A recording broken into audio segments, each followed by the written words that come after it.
Okay, thank you very much. I'm super delighted to be here. So I'm Jonas Kjellberg, serial entrepreneur, author, investor. As you heard, I had the great pleasure of actually being part of this little company called Skyper that later became Skype. I'm also an investor. I invested over 400 million euros into a little small company, shoe company called Zalando.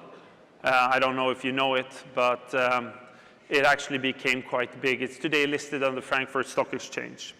I was also the chairman of the board of a company called iCloud. I thought, putting things in the cloud would be very important. And that also became quite successful because I was mostly lucky because it was sold to Apple. I'm also today in the board of the digital board of IKEA. And I have started more than 40, 50 companies in my life. I started a company called Player.io, Nunuba, and Kennetworks. I sold all of them to Yahoo. So if you ever have a company that is not working out, call Yahoo. Because they buy nearly everything. And as you heard, my life has always been about changing the game. My passion is basically, when I get up every morning, is to try to understand how can I take a perfectly working business model and destroy it. That's my passion. But after I had the opportunity of selling Skype, my problem was basically most of my ventures actually never worked. So most of my ventures actually today still fail. Is that because I like failure? No. I hate failure. People say you should embrace it. I really hate it.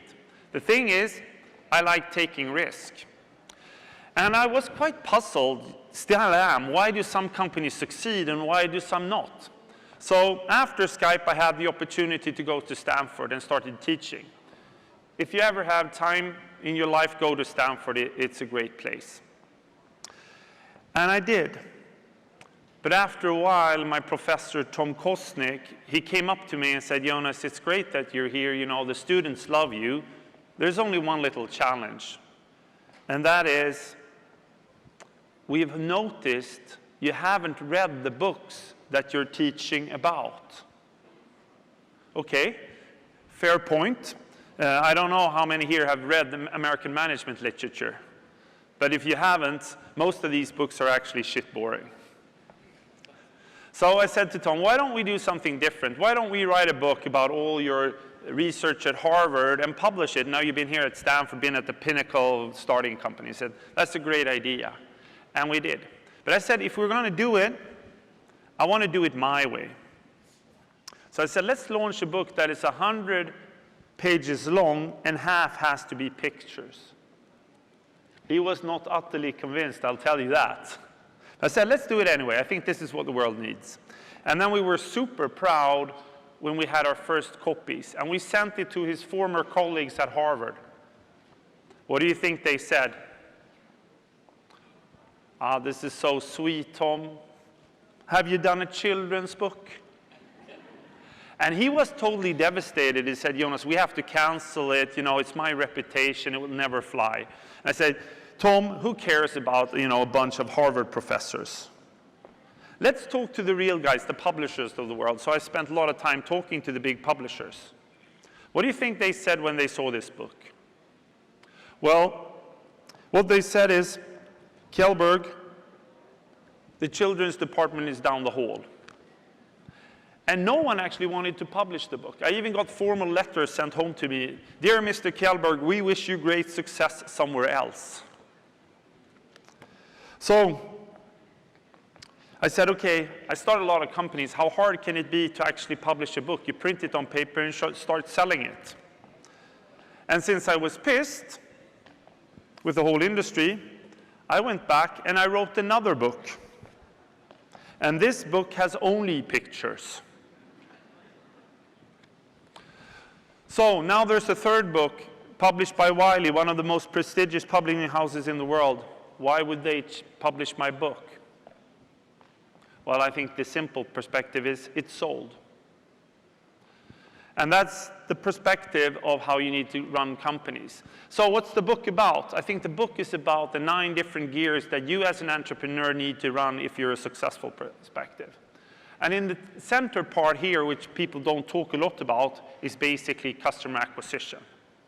Because let's face it, if you want to be and run a successful company, you need to innovate in customer acquisitions. No customers, no fun. This is the secret sauce of all the successful companies I've been part of, unlocking the innovation of driving new customers through the door. And all the most successful companies have actually done it. So that's the first learning. Second learning, you need to delight your user. You need to build the best product in the world. It's that simple. We've taken this from the hierarchy of customer needs. It basically works like this. At the top, you have delight, then you have efficiency, and then you have functionality. How many here know Maslow's hierarchy of needs? Okay, cool. Basically works the same way. You know, in the top, you have delight, and in the bottom, you have functionality. I can give you an example.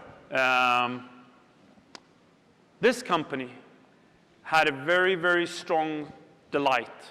What was it? Safety. The challenge here is, during a period of time, they actually increased the number of safety features, and their customer satisfaction and delight increased. But what do you think happens when all cars are as safe? Correct. It becomes a functionality. And the Swedish engineers couldn't figure it out because they kept on doing safety features. It actually ended up that the company went into Chapter 11, was bought by the Chinese. The Chinese came back with a new delight, which was basically Scandinavian design. And the company's doing okay.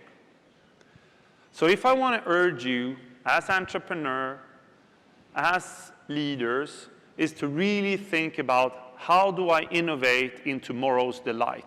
Because tomorrow's delight will be what is acquainted by you. And I spend a lot of time with, senior leadership in most of the biggest companies today. But I'm still fascinated how much time and energy they spend on trying to unlock and work with functionality and efficiency, when they should be spending most of their time rethinking the company's delight of tomorrow.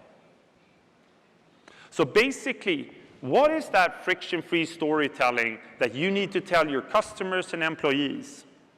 Because in the end, nailing that delight is the utmost important. It's a very simple question. What are you selling? I'm still amazed how often these large companies can't actually answer it.